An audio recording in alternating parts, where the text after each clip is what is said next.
Alright, what is going on, guys? So I decided to just go ahead and churn out another high-end master model while waiting for my friend Brad to locate his instruction manual for the Psycho Geno Saurer or the bone-colored Geno Saurer, whichever one he finds first, so I can build my own Psycho Geno Saurer. It was supposed to be the next HMM that I built, but I decided to go ahead and chuck this guy out early in the meantime because it was one of the smaller ones. It's a little bit easier to build, and I will probably continue to do so with the likes of the Cannon Tortoise and the Mulga 2-pack. But even if a Zoids HMM high-end master model is of a smaller, previously wind-up Zoid as opposed to one of the larger motorized ones, the reinvention in the form of the high-end master models is still well worth it. And if you guys are apprehensive about paying the premium price tag for something so small, I can definitely reassure you that the quality on these guys is still on par, even if they are pretty small. So let's go ahead and get into this guy. So this is the Godos, which is a very common, otherwise not very noteworthy Zoid seen throughout the entirety of the canon. A little bit of history about this guy from a lore standpoint. The Godos in the original Zoid story was based off of a ancient Zoid that was one of the very first prototypes to take a wild core and put it into a machine called the Garius.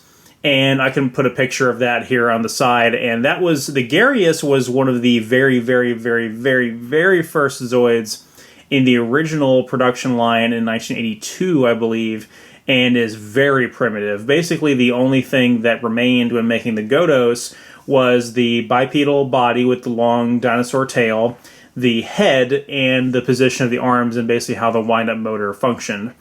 And then we move to the Godos. It is got armor, it's got weapons, it actually has more details, it looks more like a thing and not like some weird stick animatronic thing. Like it looks a lot better. So the Helic Republic reverse engineered the old Garius into the Godos and made it the primary infantry Zoid for the Helic Republic army. So these things were deployed in very large numbers. It was the first thing that was better than just regular foot soldiers and like regular artillery vehicles. The fact that the Godos was a Zoid didn't mean it was better than anything else that they could have just as regular machine. But other than that, it doesn't really have a whole lot else to offer because it is so simple. I love the box art on the HMM kit there. You can see the size difference between regular people, foot soldiers, and the Godos itself. So it was pretty common to see these things deployed in large numbers, and they did have some variety in the way of firepower. Obviously, this one has two cannons up here on its back, and then one large sort of tank cannon on the side here. These things were definitely expendable and definitely had the quantity over quality aspect fully realized in their deployment in the Helic Republic army. And most of them, in the context of the anime in Chaotic Century, were dispatched pretty effortlessly without much in the way of effort from the enemy. The only person who really utilized the Godos to effective potential was actually Raven, where he had one that he had hijacked and managed to completely destroy a Republic base single-handedly with just the hijacked Godos and not even his organoid, which is pretty impressive. Other than that, the Godos sees a lot of appearances in a lot of other Zoids media as sort of support Zoids. It's there as a construction working vehicle. It was used as the pit crew when they had that one race with the Sea Striker Manta Zoids. And it's just an all-around, all-purpose vehicle. And it is just a very simple, very common infantry, foot soldier, cannon fodder type of Zoid. And I kind of like that about it. It kind of reminds me of the Sherman tank almost, in the way that it is just kind of simple, improvised, get the job done. Maybe not the safest thing, maybe not the strongest thing, but it got the job done, and it's just very charming as a result. And I never used to like this guy as a kid, but it's definitely grown on me quite a bit over the years. In terms of the video games, this thing does not appear in the Zoids Versus trilogy at all. So it is not playable in Battle Legends or Versus 1 or Versus 3. It is in the Zoids Saga series, however, big surprise there, of course. In terms of the model kits, this kit, again, was released as part of the 1983 original Japanese release, or OJR as we call it. And it was a wind-up Zoid, which very much featured a similar color scheme, although the silver on this Godos was more of like an OD green almost. It was a little bit darker. And in the original European release in the 80s for the UK comics, the Godos was called Trooper Zoid, and it was part of the Blue Army. I'm pretty sure it was pretty prominent in fighting back the forces of the mutant Red Zoids, and there may have even been a mutant red version of Trooper Zoid in the UK comics and the UK original European release run, but I'm not 100% sure about that. I've not seen any pictures of a red Godos, but I wouldn't be surprised if it exists. Of course, this exact same kit was released again, the exact same wind-up kit in 1999 for the anime version, and then again in English for the Hasbro release. And so, again, not extremely noteworthy there as far as those releases go, and I don't have one side by side to show you guys. I do have someone in the UK who currently posted just the other day on the Zoids Collectors Group that they were going to be selling a lot of original European release Zoids, including some Trooper Zoids. So I wanted to try to snag one, and if I can, I would like to show you guys a side-by-side comparison, of course, of the original European release Trooper Zoid with the Master Model Godos right here. Onto the Master Model Godos itself, this is the original print run, which was released in... I'm not 100% sure if this is the first or second run that was released in 2011 and 2012, respectively, but this is an older one. As you can see by the box, has the old Zoids logo in blue and red there, as opposed to the newer one that's in all silver. And I've had this guy for a while in my backlog. The same person that sold me the Cannon Tortoise and the Psycho Geno Saurer also sold me this kit, and I have kind of had it sitting in my backlog. Again, finding older unbuilt HMMs that are not bootlegs is pretty uncommon, and so you kind of get lucky when you find something like this, especially before COVID happened and everything jacked up in price exponentially. However, this kit was re-released this year with a different variation, a slightly retooled version, which is the Godos former Hillik Republic Army version, which you can see on the artwork of the box right back here. It has a different shaped head and some different shaped armor pieces, some slightly different weapons, and a slightly different color scheme, but it's essentially the same kit underneath. And what's really cool is the box art for that kit is the reverse image of this box art, where the camera focuses on this Zoid and this one is in the background, etc. It's a reverse image of that, and the box art for the high-end master models do that quite a bit, actually. So I sort of like to refer to these, with this one being the actual enlisted Hillik Republic Army infantry Zoid, whereas the other one there is the civilian model, so to speak. So the former Hillik Republic Army, the civilian model, is kind of how I refer to them.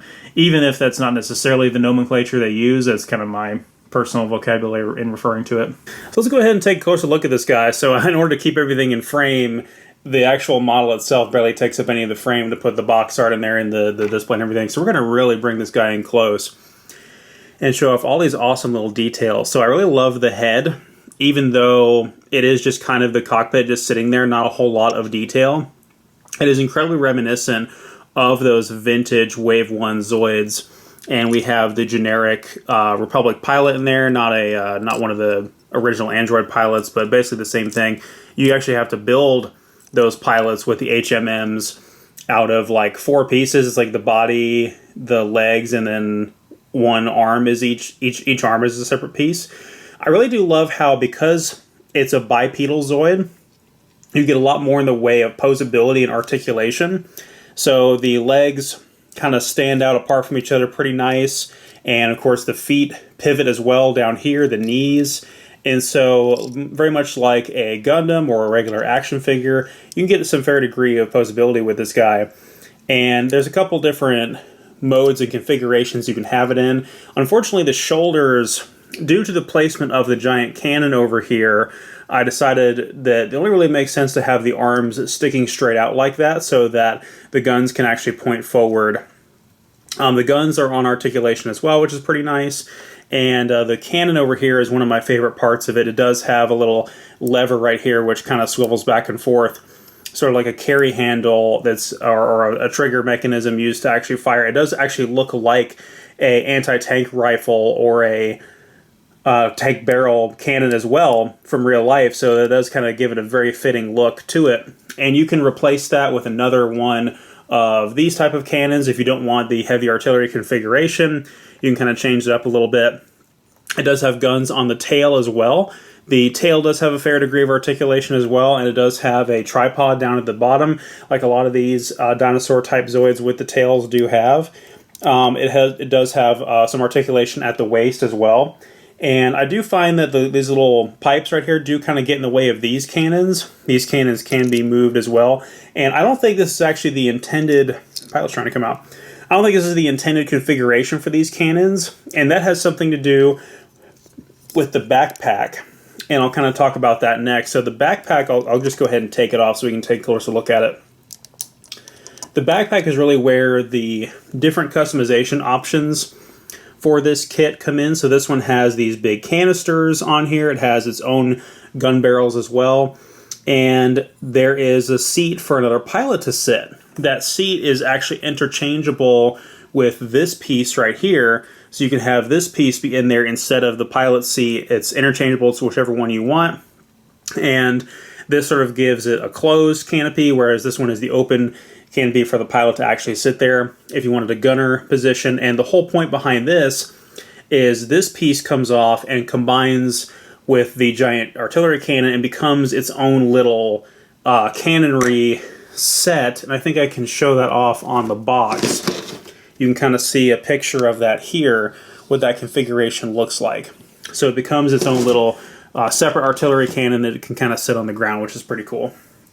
Also as well, the standard mode for the back of the Zoid here is there's a little radar dish that pegs in right here, and you can have it either facing up or down, but that's sort of the standard way that it looks, and that is interchangeable with the entire backpack piece. So if you wanted to go for if you had a couple of these guys, very similar to like the Command Wolf with the 3 separate modes that it has, you could have one just like this, where on either side you have a standard cannon like that, and then the regular radar dish on the back, and then you have your heavy artillery one with the big cannon and the backpack back here as well.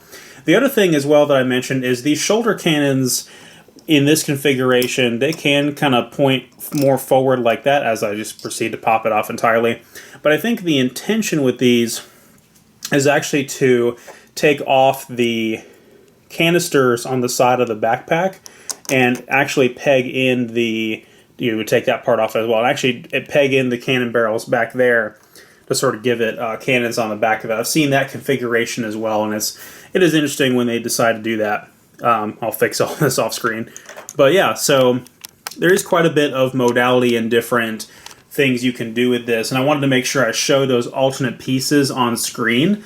And there is not an alternate piece kit with the civilian version, the former Republic Army version that I mentioned. You actually have to buy that kit separately, and I think that's a little unfortunate. I think with the size of this guy, they could have easily packaged them both together, but they sort of did the same thing with the Cannon Tortoise and the Buster Tortoise, where they packaged those two separately.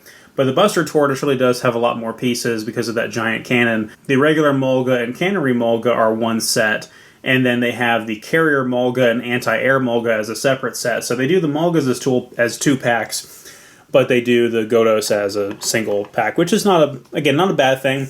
If you want to pick this guy up, again, he is old, out of print, and pretty hard to find. And if you find him, I would say for like $50 or less, you're probably in good shape. Any more than that, I would definitely not recommend it. The former Republic version, the civilian version that it was just printed this year, if you guys want to pick that up, you should be able to pick it up between $35 and $50 on sites like HLJ and AmiAmi prior to shipping. I would probably recommend you buy a couple of things to save on shipping costs, or just don't go super expensive with shipping like DHL, because obviously everything is super expensive right now due to COVID, and shipping internationally is very challenging right now. So if you guys do want to build this kit, like I said, the former Republic version is currently in production.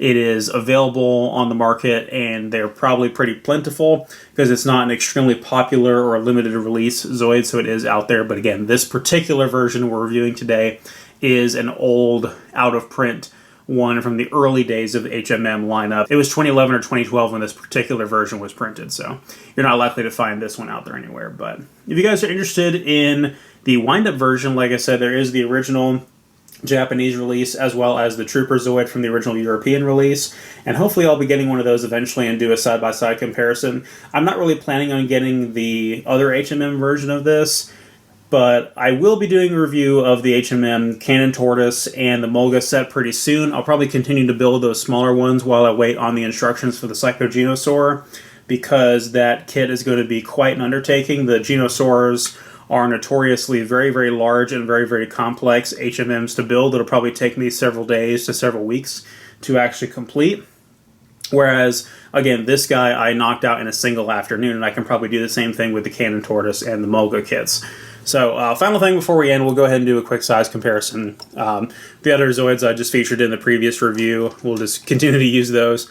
So here we are side by side with a Liger. This is specifically the Liger 0X, which is probably the next Liger that I will review. Maybe, we'll see how it goes. And as you can see, height-wise, the Godos just barely comes up to the top of the back of the Liger Zero. So the Liger Zero being such a common kit is a nice template baseline for the size of this thing. You can see it just absolutely massive in comparison to it. But the Godos is still absolutely huge in comparison to a human. And if you consider how big the human is compared to the Zoid itself, with the Zoids Wild kits, if everything was to scale, this would still tower over the over a lot of the Zoids Wild kits. Somebody made a really funny meme regarding the Burning Liger, the new one from the Zoids Wild Senki that just came out. That one is technically that thing is like, in comparison to like a regular Terrace, is like a human looking at a Colossus or something like that. It's absolutely ridiculous, the size difference there. Speaking of ridiculous size differences, let's go ahead and move the Liger 0X out of the way and put the previous Zoid I just got through reviewing a few minutes ago in real world time. It would have been the previous video just uploaded. And that is, oh boy, how do we fit him in frame? The Gojulus Giga. So this is just not even fair. Like, he's so big he barely even fits on the stand by comparison. Doesn't even fit in the frame. So yeah, the Godos is quite small. I made the joke in the Gojulus Giga review that, again, this took 3 hours to build, whereas this took 1 hour to build, and that kind of shows you the build complexity of the HMMs. So, could not recommend that enough. If you guys want to know more about what it's like to build an HMM, check out some of my other videos. I basically equate them to, I guess, what would be like a perfect grade Gundam in terms of build complexity.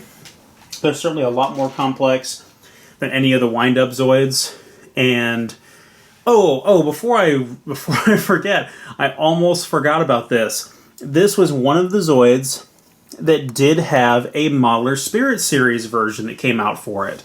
And because the Modeler Spirit Series was only printed for maybe 1 year, it is very, very hard to find. I can show a picture of what that looks like, but it essentially has the same level of detail as the vintage Zoids with the same level of build complexity and articulation as an HMM. I've done a few reviews of the Modeler Spirit series with the Saber Tiger and 2 different iterations of the Shield Liger, and I wanted to get the Godos as well, but it's very, very difficult to find, so good luck finding that. But yeah, so the Modeler Spirit series is just like building a real grade Gundam, and then the bigger HMMs are like building a perfect grade Gundam in terms of build complexity. Even though Kotobukiya and Bandai design their kits very differently, it's the best comparison I can possibly come up with. So anyway, thank you guys so much for watching. I'll see you guys next time.